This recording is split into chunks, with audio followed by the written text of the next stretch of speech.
There was a man who was very rich. He had a lot of wealth, a lot of money. And he owned a mansion. And one day he decided he's going to go on vacation. So he contacts his nephew and he asks him if he can come and guard his mansion. So the nephew acquiesces, he agrees, no problem. For you, uncle, I'll do it. How long are you leaving for? I'm leaving for a week.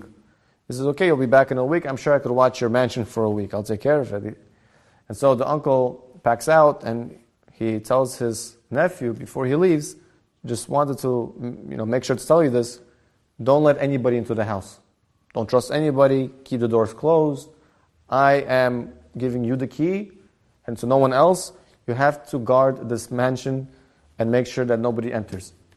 Nephew said, okay, 100%, you can trust me, you can rely on me. So he goes off on vacation, and now the nephew is relaxing in the mansion.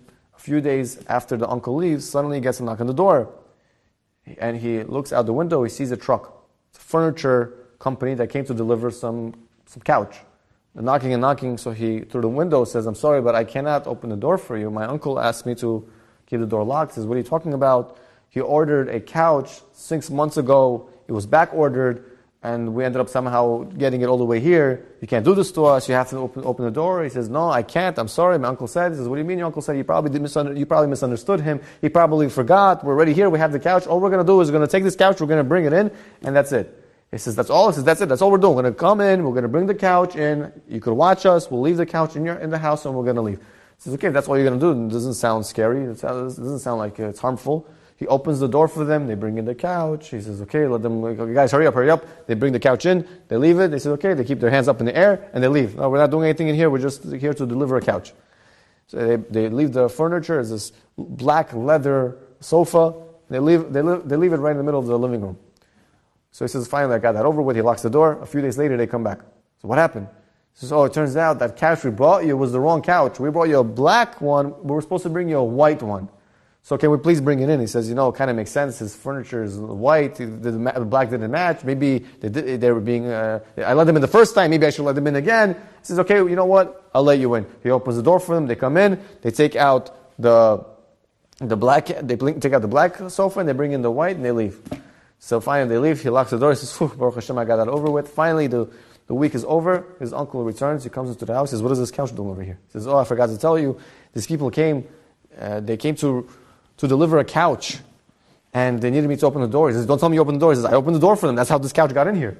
He says, why'd you open the door for them? He says, listen, they looked innocent, they just needed to bring in the couch. I know you told me not to open the door for anybody, but I had to. What do you mean? These people, you probably forgot, you ordered a couch. He says, I never ordered any couch.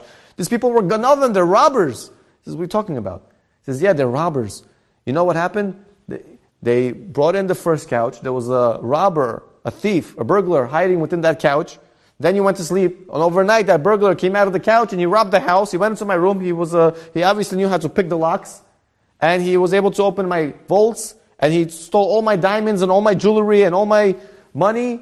And he ran away. And he hid everything inside the black couch. And the next time they came around, they came with the white couch. They took the black couch with them. And that black couch is where that guy was hiding with all the gold and all the silver and all the money. They tricked you. And you fell for it. And here, I gave you one simple task and you couldn't carry it out. Hashem gives us 613 mitzvot. He says, this is how they're meant to be carried out. This is the rules. And you have to follow the rules of the game as they're meant to be followed. You can't come along and start tampering with the mitzvot.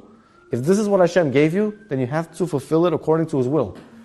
And we're going to come along and use our own logic and say, well, it makes sense for me. In this case, this is how I would think Hashem should want us to serve Him. And Hashem tells us, no, if this is the way I gave it to you, then this is the way it's meant to be kept. We can't tamper with the law. Don't be fooled by the Yetzer Hara.